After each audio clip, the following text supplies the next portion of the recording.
Le gouvernement de la République démocratique du Congo est en passe de rendre réelle et effective la couverture santé universelle tant promise par le chef de l'État congolais Félix Tshisekedi dans son programme quinquennal. Cependant, des préalables sont requis par la plupart des professionnels de santé sur l'ensemble du territoire congolais dans le souci de rendre viables les infrastructures hospitalières déjà vétustes à ces jours.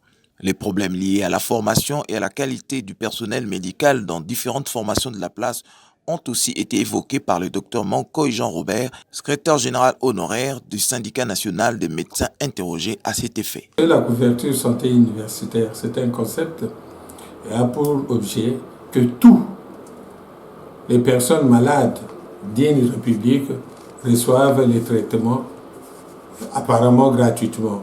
Cela signifie, dès qu'il arrive pour son problème, le centre de santé ou l'hôpital où il va, il y a le moyen pour le prendre directement en charge sans demander de l'argent. Mais les préalables, ce sont les infrastructures, les matériels, les ressources humaines et les finances. Les infrastructures, vous connaissez. Premièrement, il faut réhabiliter les grands hôpitaux nous laissés par la colonisation. Construire de nouveaux hôpitaux, parce que la population a augmenté. On était presque à plus ou moins 15 millions à l'indépendance. Maintenant, on tend vers 100 millions. Je crois que nécessairement, il faut construire d'autres hôpitaux pour faciliter l'accès aux soins. Et l'entretien de ces hôpitaux, je vais vous faire rire.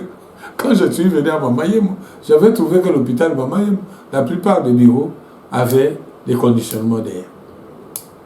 Mais en très peu de temps, les Américains sont partis, ces conditionnements d'air sont tombés en panne. Problème d'entretien tout simplement.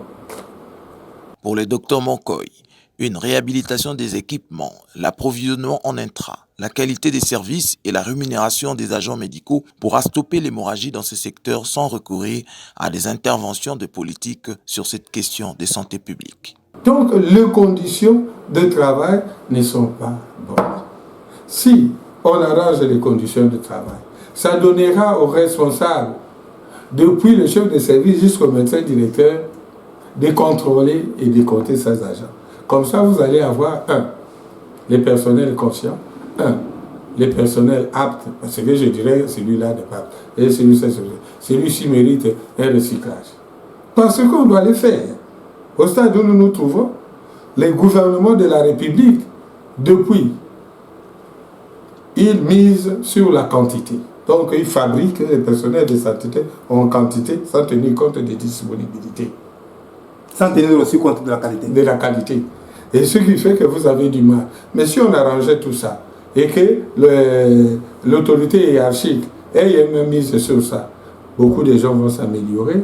Et si nous laissons le clientélisme, beaucoup de gens seront sanctionnés positivement ou négativement. Ça va changer le comportement des gens.